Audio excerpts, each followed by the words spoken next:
आपण शुणुछंती रेडियो तोसाली आम माटीर स्वर।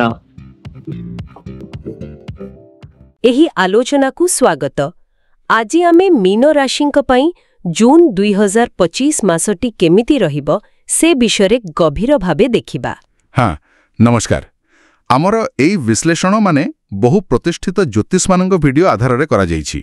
ठीक कौन से गोटे चैनल रो ना न नहीं आमे चेष्टा करिवु ए मासर मुख्य ग्रह प्रभाव कोठी सुजोग अछि कोन चैलेंज आसी पारे आउ किछि उपाय विषय रे कहिबा पई। बहुत बढ़िया। तेबे प्रथमे किछि मुख्य तारीख आ ग्रह चलन विषय कहंतु। हाँ देखंतु जून मासरे किछि बड़ पर्व अछि। जून 5 रे गंगा दशहरा, 6 रे निर्जला एकादशी आउ महाप्रभुंक रथयात्रा भी तो अछि। हाँ जून 27 रे ग्रह चलन देखिले सूर्य 15 तारिख रे मिथुन को जिवे, बुध 6 रे मिथुन रे स्वगृही हेबे जहा भल, पुनी 22 रे कर्कट को। अच्छा गुरु तो पूरा मास मिथुन रे, शनि मीन रे, राहु कुंभ रे, किंतु सबुटु बड़ कथा हैला पण मंगल ग्रह से जून 7 रे कर्कट राशि रे थिबा नीच अवस्थारू बाहरी सिंह को जिवे।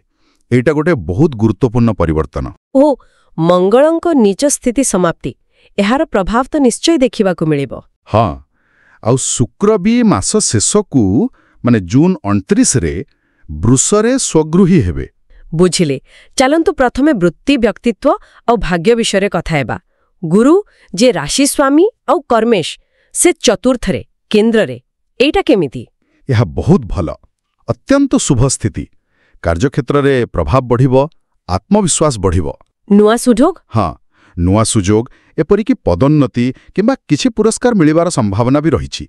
पितांका सहयोग मिली पारे। और राशि रे जो शनि अछंती से व्यक्तित्व को टिके माने अधिक श्रृंखलित और परिश्रमी करिवे। हाँ दायित्व बढ़ी पारे किंतु सेटा भल दिगरे जीवो। आउ मंगल धन और भाग्य दुईटी जाकण स्वामी होरी षष्ठ भाव को जाउछंती। नीच स्थितिरु बाहरिला परे एहार प्रभाव कोन रहेबो? एटा गोटे बड़ आश्वस्ति आनिबो। मंगल नीचर बाहरिवा माने जो आर्थिक समस्या लागी रहिथिला सेथिरे कमी आसीबो। पैसा पत्र मामला रे सुधार आसीबो। हाँ अर्थ प्रवाह भल हेबो, भाग्य भी साथ देबो। अटकी जाइथिबा काम सबु आगोगु बढ़िबो। बा साहसिक पदक्षेप नेबा पई भी एटा भल समय। आउ टेक्निकल बा डिफेंस फील्ड रो पिलांको पई भी सुविधा हबो।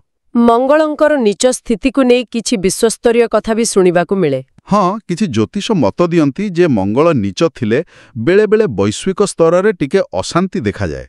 तेणु एहार समाप्ति बोधवे किछिटा स्थिरता आनी पारे। आमे केवल सूचना दउछु। अच्छा एटा तो बहुत बड़ कथा। आउ हाँ जदि आम श्रोता मानंकु एही आलोचना भल लागुछि तेबे गोटे लाइक करिदेले बा कमेंट रे जणेले आमकु जणा पड़िबो। निश्चय। एबे परिवार आउ संपर्क विषय रे कथा हेबा। शुक्रंकर स्थिति एठी कोन कहूछि? से तो तृतीय आउ अष्टमर मालिक। हाँ शुक्र मासर बेसी भाग समय द्वितीय बा तृतीय भावरे रहिबे। तेणु सान भाई भौणी सह संपर्क किंबा पैतृक संपत्ति मामला रे टिके सावधान रहिबाकु पड़ी पारे। आउ कलाकार मानक पई सेमाने भी यथासंभव विभागरु दूरेई रहिबा भल।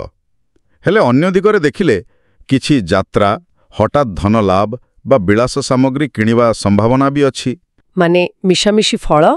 हाँ टिके व्यवहारिक हेबाकु पड़िबो। भावी चिंती पाद पकईबा दरकार। किंतु बुद्धंकर स्थिति तो बहुत जबरदस्त लागुछि। सुखेश आउ सप्तमेश होई निज घरे चतुर्थरे भद्र जोग करुचंती जून 6 रु 22। एटा केते शुभ? एटा बहुत बहुत शुभ। भद्र जोग गोटे शक्तिशाली राजयोग। बुद्धि कथावार्ता और विशेष करी व्यवसाय पई अत्यंत अनुकूल। तेबे व्यवसायींक पई बहुत भला समय। एकदम नुआ योजना कार्यकारी हेबो, बड़ सफलता मिलिबो, मांक सहित संपर्क भल रहिबो, तांको स्वास्थ्य भी, जीवन साथींकर पूरा सहयोग मिलिबो। आउ संपत्ति जनित समस्या से सबुर समाधान हेबारा भलो संभावना अछि समय रे। वाह चमत्कार। एबे आसंतु संतान शिक्षा आउ किछि आह्वान विषय देखिबा। मंगल पंचम भाव छाड़िबा परे संतान ओ पाठ पढ़ा दिगरे किछि आराम मिलिबो कि? हाँ निश्चय। मंगल पंचमरु जीवा परे संतान संबंधी चिंता कमिबो, सेमानंक सह संपर्करे उन्नति आसीपारे। छात्र छात्रींक पई पाठ पढ़ारे जो बाधा आसुथिला सेटा कमिबो, एकाग्रता बढ़िबो। किंतु हाँ चंद्र जेहेतु पंचमेश तेणु मनटा टिके एपट सेपट होई पारे।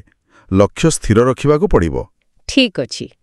आउ सूर्य ଷଷ୍ଠ ଭାବର ସ୍ୱାମୀ ହୋଇ ସେ ବି ତ ମଙ୍ଗଳ ସହ ଷଷ୍ଠରେ ନା ନା ସେ ତ ତୃତୀୟରୁ ଚତୁର୍ଥକୁ ଯାଉଛନ୍ତି। ହଁ, ସୂର୍ଯ୍ୟ ଜୁନ୍ 15 ପରେ ଚତୁର୍ଥକୁ ଯିବେ ଗୁରୁଙ୍କ ପାଖକୁ, କିନ୍ତୁ ଷଷ୍ଠ ଭାବରେ କେତୁ ଆଗରୁ ଅଛନ୍ତି, ଆଉ ଜୁନ୍ 7 ପରେ ମଙ୍ଗଳ ବି ସେଠି ରହୁଛନ୍ତି। ତେବେ ଏହାର ମିଳିତ ପ୍ରଭାବ କ'ଣ ହେବ ଷଷ୍ଠ ଭାବ ପାଇଁ? ଏହି ସ୍ଥିତି ଋଣ ପରିଶୋଧ କରିବାରେ ସାହାଯ୍ୟ କରିବ, ସରକାରୀ କାମରେ ଲାଭ ମିଳିପାରେ, ଲୁଚି ରହିଥିବା ଶତ୍ରୁ ବି ଚିହ୍ନଟ ହୋଇପାରନ୍ତି। ଆଚ୍ଛା। ଆତ୍ମବିଶ୍ୱାସ ବଢ଼ିବ, ଇଣ୍ଟ୍ୟୁସନ୍ ବା ଅନ୍ତର୍ଜ୍ଞାନ ଶକ୍ତି ବି ବଢ଼ିବ, ମାତୃପକ୍ଷରୁ ବି କିଛି ଫାଇଦା ମିଳିପାରେ। ଠିକ୍ ଅଛି, ଏତେ ସବୁ ଭଲ ମନ୍ଦ ଭିତରେ କିଛି ସାଧାରଣ ଉପାୟ ବିଷୟରେ କୁହନ୍ତୁ। ହଁ, କିଛି ସାଧାରଣ ଉପାୟ ହେଲା, ଯେମିତି ଗଙ୍ଗା ଦଶହରା ଦିନ ପବିତ୍ର ସ୍ନାନ କରିବା, ନହେଲେ ଘରେ ଗାଧୁଆ ପାଣିରେ କିଛି ଗଙ୍ଗାଜଳ ମିଶାଇ ସ୍ନାନ କରିବା, ଆଉ ମନ୍ତ୍ର ଜପ କରିବା। ଆଉ ନିର୍ଜଳା ଏକାଦଶୀ? ସମ୍ଭବ ହେଲେ ଉପବାସ ରଖିଲେ ଭଲ। ଗୁପ୍ତ ନବରାତ୍ରି ବି ଆସୁଛି, ସେତେବେଳେ ମା ବଗଲାମୁଖୀଙ୍କ କବଚ ପାଠ କରିପାରିବେ। ଆଉ ଗୋଟେ ସରଳ ଉପାୟ, 7ଟି ଗୋମତୀ ଚକ୍ର ଆଣି ପୂଜା ସ୍ଥାନରେ ରଖିଲେ ଶୁଭ ହୁଏ ବୋଲି କୁହାଯାଏ। କୌଣସି ବିଶେଷ ମନ୍ତ୍ର ଜପ କରିବାର ପରାମର୍ଶ ଅଛି କି ଏହି ମାସ ପାଇଁ? ହଁ, ଦେଖନ୍ତୁ, ଯେହେତୁ ମଙ୍ଗଳ ଷଷ୍ଠକୁ ଯାଉଛନ୍ତି, ତାଙ୍କର କିଛି ନକାରାତ୍ମକ ପ୍ରଭାବକୁ କମ୍ କରିବା ପାଇଁ, କିମ୍ବା ଗୁରୁ ଆଉ ବୁଧ ଯେଉଁ ଭଲ ଫଳ ଦେଉଛନ୍ତି ତାକୁ ଆହୁରି ବଢ଼ାଇବା ପାଇଁ, ହଁ, ସେହି ଗ୍ରହମାନଙ୍କର ବୀଜମନ୍ତ୍ର ଜପ କରିବା ଲାଭଦାୟକ ବୋଲି ଅନେକେ କହନ୍ତି। ଯେମିତି ମଙ୍ଗଳଙ୍କ ପାଇଁ ବା ରାଶି ସ୍ୱାମୀ ଗୁରୁଙ୍କ ପାଇଁ ବୀଜମନ୍ତ୍ର। ଆଚ୍ଛା, କେଉଁ ମନ୍ତ୍ର ଠିକ୍ ରହିବ? କେଉଁ ମନ୍ତ୍ର ଜପ କରିବେ ସେ ବିଷୟରେ ସମ୍ପୂର୍ଣ୍ଣ ବିବରଣୀ ପାଇଁ ଆପଣମାନେ ତଳେ ଡିସ୍କ୍ରିପ୍ସନରେ ଦିଆଯାଇଥିବା ଲିଙ୍କ ଦେଖିପାରିବେ। ବହୁତ ଭଲ। ତେବେ ମୋଟାମୋଟି ଭାବେ ଦେଖିଲେ ମୀନ ରାଶି ପାଇଁ ଜୁନ୍ 2025 ମାସଟା ବେଶ୍ ଶକ୍ତିଶାଳୀ ଲାଗୁଛି। ଗୋଟେ ପଟେ ଗୁରୁ, ବୁଧ, ଶନିଙ୍କ ଭଲ ସ୍ଥିତି। ହଁ, ଆଉ ଅନ୍ୟପଟେ ମଙ୍ଗଳଙ୍କ ନୀଚ ସ୍ଥିତିରୁ ମୁକ୍ତି। ଏକଦମ ଠିକ୍।